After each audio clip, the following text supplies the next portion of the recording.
En aquel tiempo se acercó a Jesús un grupo de fariseos con algunos escribas de Jerusalén y vieron que algunos discípulos comían con manos impuras, es decir, sin lavarse las manos. Los fariseos, como los demás judíos, no comen sin lavarse antes las manos, restregando bien, aferrándose a la tradición de sus mayores, y al volver de la plaza, no comen sin lavarse antes, y se aferran a otras muchas tradiciones de lavar vasos, jarras y ollas.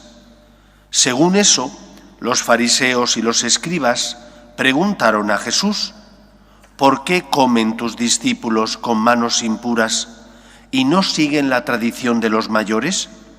Él les contestó: bien profetizó Isaías de vosotros, hipócritas, como está escrito: este pueblo me honra con los labios, pero su corazón está lejos de mí. El culto que me dan está vacío, porque la doctrina que enseñan son preceptos humanos. Dejáis a un lado el mandamiento de Dios para aferraros a la tradición de los hombres. Y añadió: anuláis el mandamiento de Dios para mantener vuestra tradición. Moisés dijo: honra a tu padre y a tu madre, y el que maldiga a su padre o a su madre tiene pena de muerte.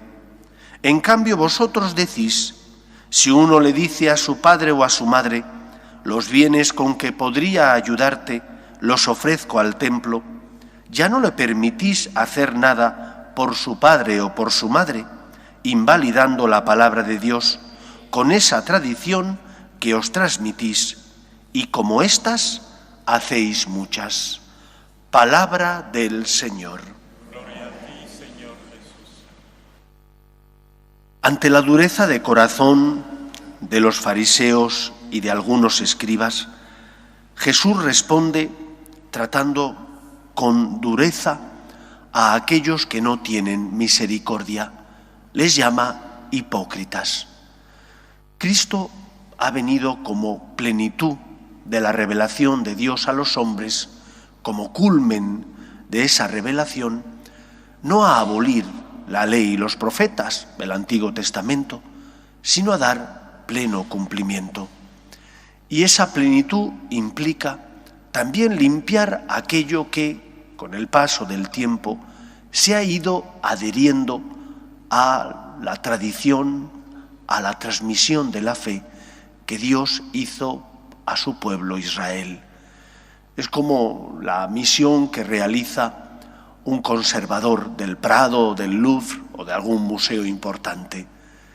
El conservador lo que tiene que hacer es limpiar aquello que se ha adherido con el paso de los siglos a la obra de arte. No se le ocurre tener que volver a pintar el lienzo, más bien quita aquello que sobra del lienzo, que no fue obra ni del escultor ni del pintor. Algo similar tiene que hacer la Iglesia. La Iglesia, como custodia del depósito de la fe, no es la dueña, es la que tiene que hacer sacar a la luz la belleza de la transmisión de la fe. Tiene que conservar ese mensaje de la revelación que Dios nos ha transmitido por medio del Antiguo y del Nuevo Testamento. Y por lo tanto, el Papa y los obispos no son los dueños del mensaje, son los custodios, son los garantes, los que tienen que conseguir que se transmita fielmente aquello que Dios reveló a los hombres.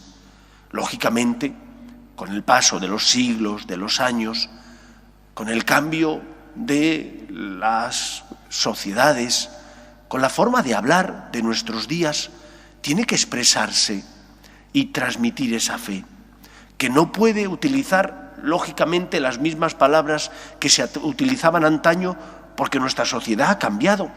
No puede ser que utilicemos las palabras del siglo de oro español para transmitir a los niños la fe. ¿Por qué? Porque no entenderán nada. Porque un joven no habla ya el lenguaje que hablaban, por ejemplo, los místicos.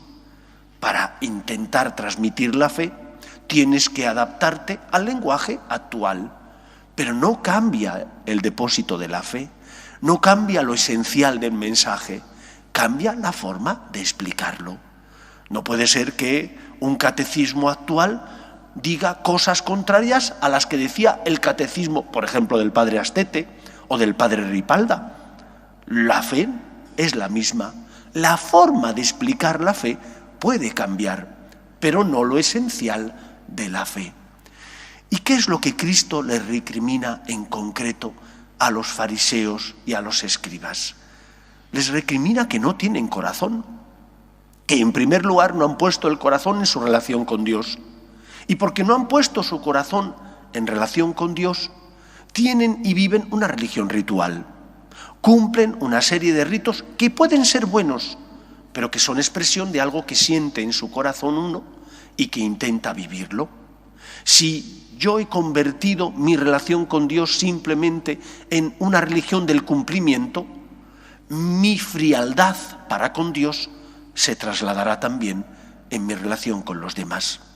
¿Cómo voy a tener caridad hacia los demás si no tengo caridad hacia Dios? Si no pongo el corazón en mi relación con Dios, si no hago las cosas, no vengo a misa, no rezo por amor a Dios, ¿cómo lo voy a hacer hacia los demás? Si trato a Dios con frialdad, también trataré a Dios y a los demás con frialdad.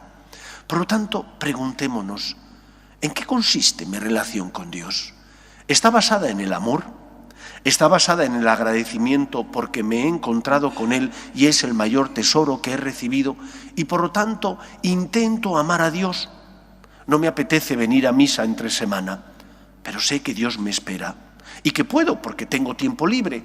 Hago un esfuerzo y vengo por ti, Señor.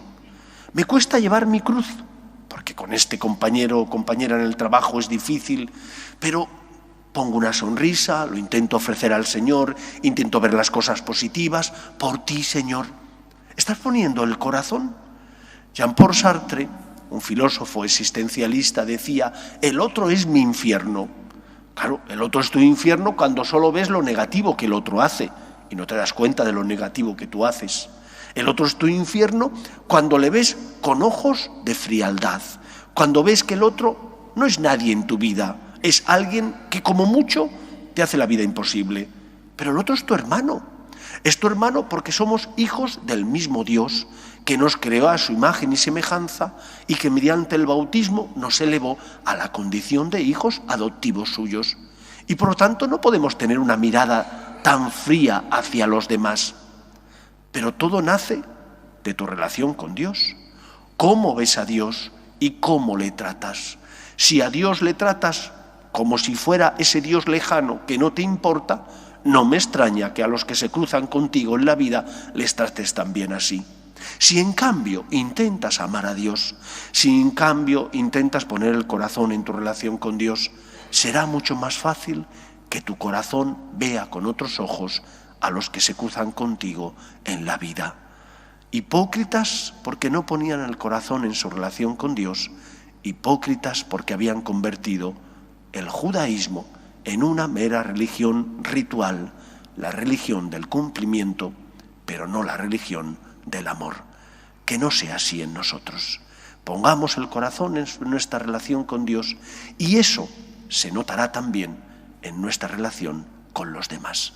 Pues que sea así en nuestra vida. Nos ponemos en pie.